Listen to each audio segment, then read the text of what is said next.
وعلى آله وأصحابه وسلم.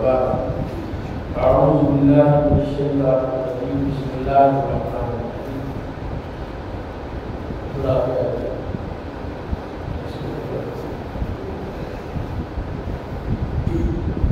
فلما أصابتكم مصيبة قد أصبتم مثليها قلتم أن هذا قل هو من عند أنفسكم إن الله على كل شيء قدير. وما أصابكم يوم التقى الجمعان فبإذن الله وليعلم المؤمنين وليعلم الذين نافقوا.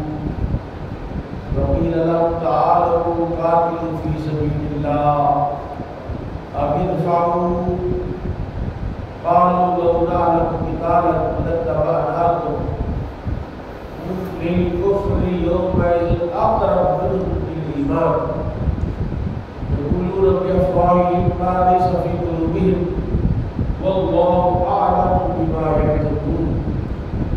الذين قالوا لإخوانهم وقعدوا لو أطعنا ما قتلوا قل فادروا عن أنفسكم الموت إن كنتم صادقين. صدق الله العظيم. وبربي 15 شوال کو غزوہ احد ہوا 3 ہجری کو. جتنے بھی غزوات ہوئے ان غزوات میں سب سے زیادہ مسلمانوں کا نقصان شہادتیں غزوہ احد میں. ظاہر بات ہے غزوہ احد کا پس منظر وہ بدلا تھا جو مکے والوں کو مسلمانوں نے زخم دیا تھا بدر میں،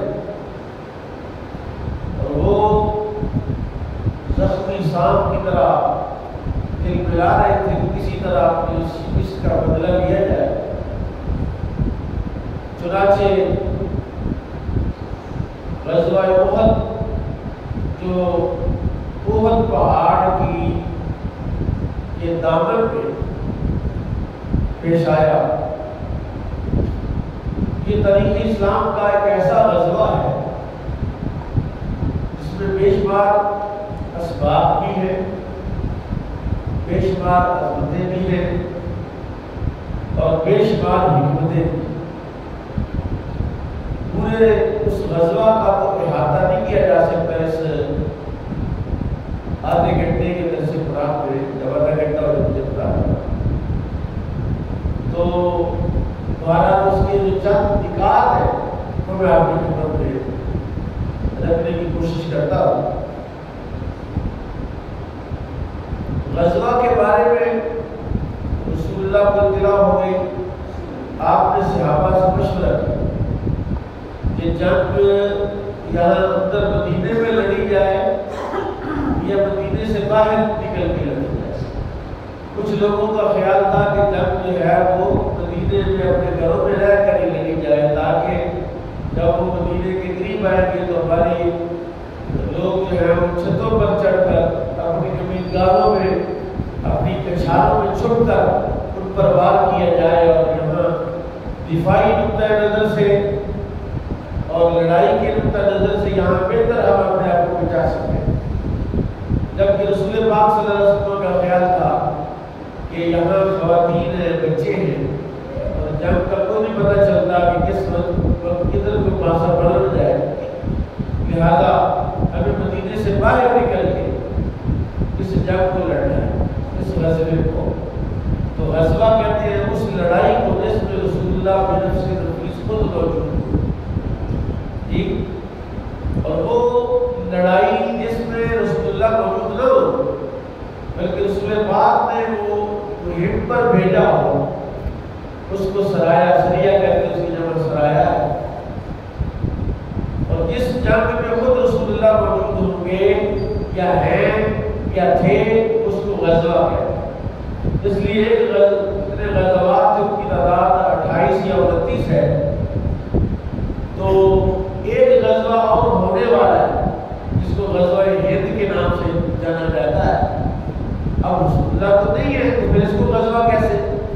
کہا یہ غزوہ ایسے ہوگا کہ اس غزوہ میں جس طرح رسول اللہ صلی اللہ علیہ وسلم اپنی ظاہری حیات ان غزوات میں موجود تھے، اس غزوے میں رسول پاک اپنی روحانی قوتوں کے ساتھ اس غزوے میں خود موجود ہو.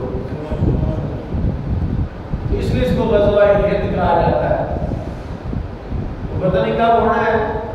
خواہش پر یہ ہے کہ ہم بھی اس میں شرکت کریں اور وہ ہماری زندگی میں ہو جائے، تاکہ غزوہ ہند کی شہادت جو ہے وہ بہت بڑی شہادت. ٹھیک، کچھ کہتے ہیں وہ ہو رہا ہے، وہ چل رہا ہے، وہ جاری ہے، وہ بہرحال اس پہ اس کی مطلب پریڈکشن بھی بہت زیادہ ہے کہ ہونا ہے. اور اس کے پاس مطلب بھی کچھ ہمارے اسلاف کے بزرگوں نے اپنی شاعری میں کلام میں اس کو بیان کیا. بہرحال جب رسول پاک نے جا کر میدان احد میں صف بندی کی تو رسول پاک نے 70 لوگوں کو ایک گھاٹی پر کھڑا کیا اور بتلایا کہ جنگ میں ہم ہار جائیں یا جیت جائیں تو اپنے تیر لے کر یہاں کھڑے ہونا ہے. جب تک میں نہ کہوں تب تک تم نے یہ جگہ چھوڑنی نہیں. اب وہ وہاں تین انداز کے وہاں کھڑے تھے. ادھر لڑائی شروع ہوئی، کفار کو ہزیمت ہوئی. جس طرح بدر میں مار پڑی تھی یہاں بھی مار پڑی اور مسلمانوں کا پانسا بھاری تھا، جن کا غلبہ تھا وہ بھاگ گئے. جب بھاگے تو جو سامان وغیرہ وہاں چھوڑ گئے تھے وہ اکٹھا کرنا شروع کیا.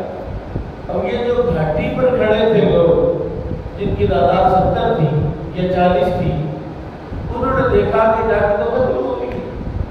کافر بھاگے، اپنے لوگوں کو یہاں چھوڑ گئے. مال غنیمت رہ گیا ہے، تلوار ہے، تیر ہے، نیزے ہیں، سامان ہار گئے. پھر انہوں نے کہا چلو بھائی، چند لوگوں نے کہا نام ہے نا تو اپنے ادھر ہی ڈائر کر. تو یہ جب لوگ ادھر چلے گئے، اب جب یہ جگہ خالی چھوڑ دی تو کافروں کے جتھے نے دیکھا کہ مسلمانوں پر پیچھے سے حملہ ہو سکتا ہے. دیکھا کہ وہ جو مقام تھا جس کو رسول اللہ نے پوائنٹ آؤٹ کیا تھا کہ یہاں تو اپنے رہنا چھوڑ دیا. پھر انہوں نے حضرت خالد بن ولید جو ہے وہ اس وقت دار اسلام میں داخل نہیں تھے، وہ ایک جتھا لے کر پیچھے سے برابر ہوئے. تو وہ جیتی ہوئی بازی جو ہے وہ ظاہری طور پر شکست میں بدلی. حالانکہ ہمارے جو مورخین ہیں، ہمارے جو حرب و ضرب کے ماہرین ہیں، وہ کہتے ہیں یہ بھی شکست نہیں تھی، یہ بھی کامیابی تھی. لیکن اللہ تعالیٰ نے مسلمانوں کو یہ سبق سکھانا تھا کہ جب ہم اپنے نبی کے حکم کو تب چھوڑ دیتے ہو، نبی کے طریقے کو چھوڑ دیتے ہو، نبی کے فرمان کو چھوڑ دیتے ہو، تو اس طرح تمہیں زندگی کا سامنا کرنا پڑتا ہے. ہمارا جو آیات تلاوت کی اللہ فرماتا ہے اولم اصابتکم مصیبت، جب تمہیں مصیبت پہنچی. یہ جو مصیبت ہے کہ 70 صحابہ شہید ہو گئے. کتنے؟ 70 لوگ شہید ہو گئے. قد اصابتم مثلیہا، تم اس سے ڈبل مصیبت پہنچا چکے ہو. یہ تمہیں جو تمہارے بندے 70 شہید ہوئے ہیں تو تم سمجھ لو بہت بڑی مصیبت ہے. نہیں، اللہ کہتا ہے اس سے دوگنی مصیبت تم دے چکے ہو. بدر کے میدان میں 70 مار دیے، 70 گرفتار کر کے لے آئے تو تم نے تو یہ کام کر رکھا ہے. جی تم نے تو یہ کام کر رکھا ہے. کل تم نے ہاتھا، تم کہنے لگے کہ یہ کیا ہے، یہ کیا ہے. اگر اللہ ہماری مدد کرتا تو میں یہ ہزیمت کا سامنا نہ کرتا. ہاتھا یہ کیا ہے. قل هو من عند انفسکم، اللہ نے فرمایا کہ ان کو بتاؤ کہ یہ تمہاری اپنی کرتوت ہے. انتیان انفسکم یعنی اپنے ذات کا کیا درا ہے کہ جب میرے رسول نے کہا کہ اس گھاٹی کو نہیں چھوڑنا تو کیوں چھوڑا. ان اللہ علی کل شیء قدیر، جہاں تک اللہ کی بات ہے تو اللہ تو ہر چیز پر قادر ہے، ہر چاہے پر قادر ہے. اللہ تعالیٰ تو جو ہے وہ سب کچھ کر سکتا ہے. اللہ کی ذات کے بارے میں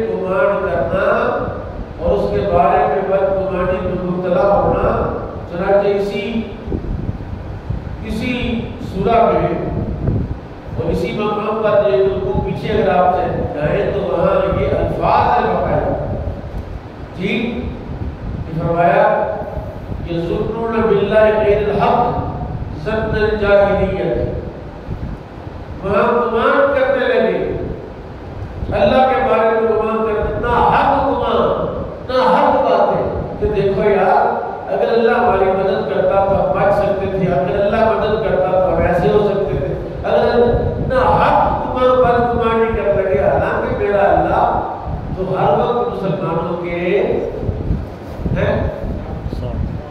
اللہ ہر وقت مسلمانوں کے ساتھ ہے۔ کیا کہا وَأَنْتُمْ لَعَلُونَ إِن كُنتُم مُؤْمِنِينَ، اسی سورہ میں اس سے ایک رکوع پہلے اللہ نے یہ بات کہی اگر تم مومن ہو وَأَنْتُمْ لَعَلُونَ، تم ہی بلند ہو، کوئی تم سے بلند ہو سکتا نہیں۔ اسلحہ کسی کے پاس زیادہ ہو سکتا ہے، کسی کے پاس ہتھیار زیادہ ہو سکتے ہیں، کسی کے پاس افرادی قوت زیادہ ہو سکتی ہے، لیکن اگر تمہارے پاس ایمان ہے تو کوئی تم سے اوپر ہو سکتا نہیں۔ یہ مومن ہے کہ بے دیکھ بھی لڑتا ہے سپاہی ہے، کافر ہے کہ وہ شمشیر پہ کرتا ہے بھروسہ، کافروں کو شمشیروں اور تلواروں پر بھروسہ ہے، مسلمانوں پر کو تو اپنے رب پر بھروسہ ہے۔ تو چنانچہ ایسا ہوا کہ اللہ نے فرمایا تھا سب تو پچھلے یہاں آپ کہتے کل تو بندہ آدھا یہ کیا ہے کل ہو اپنے دیا نصیب اللہ علیہ کچھ وما اصابت میں ملتق الجمال جو تمہیں پہنچا جب دو فوجیں آپس میں بھڑی آپس میں لڑی فبیذن اللہ، یہ سارا کچھ اللہ کی عزت سے ہوا ہے۔ کس سے ہوا ہے؟ یہ آپ جو مسجد میں آئے کس وجہ سے ہیں؟ اللہ کی عزت سے۔ جو نہیں آئے کیوں نہیں آئے؟ اللہ کی عزت سے نہیں آئے۔ کائنات کی تقدیر کے بعد میں مومن کا عقیدہ یہ ہونا چاہیے کہ جو ہو رہا ہے، جو ہو چکا ہے، جو ہوگا وہ سب میرے رب کی طرف سے۔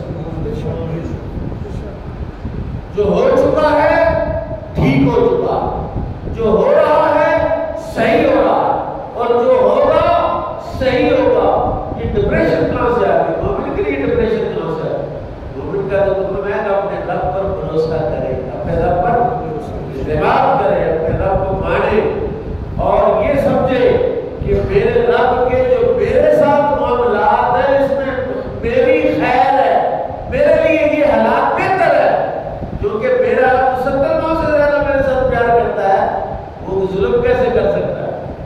وہ تو احسان ہی کرتا ہے۔ اس لیے بیماری، دکھ، درد، تکلیف، آسائش، سہولت سب کچھ یہ اللہ کی طرف سے۔